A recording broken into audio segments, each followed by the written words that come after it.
Commissioner police Anjali Kumar ने आवाम को खबरदार किया है कि वो ऑनलाइन आतिशी असला और हथियार खरीदने से गुरेज करें, क्योंकि ऐसी खरीदी गैर कानूनी होती है। अपने एक बयान में उन्होंने कहा कि बेंगलुरु में हाल ही में एक शख्स ने ऑनलाइन असला खरीदा है। हैदराबाद में भी एक दो वाकयात ऐसे हुए हैं। उन्होंने बताया कि पिस्तौल, रिवाल्वर के अलावा तलवार, चाकू, बर्छे वगैरह की खरीदी भी गैर कानूनी होती है।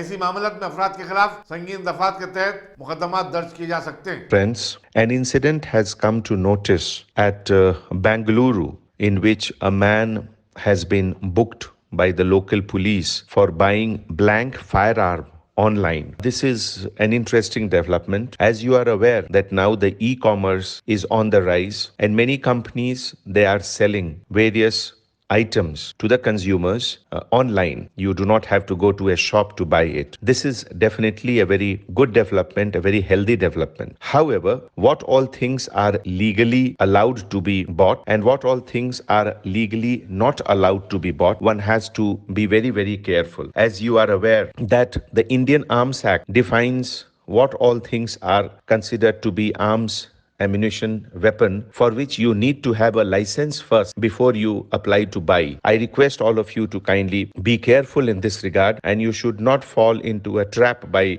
some of these online companies who even advertise that they are selling these things. The other day, some people were arrested in Hyderabad also for buying daggers and big, large knife online, which is not allowed because they all come in the category of arms. So this is my suggestion to all of you, and I also request all the online companies to ensure that such illegal things do not happen on their platform. We are here to help you to keep Hyderabad safe, happy and prosperous.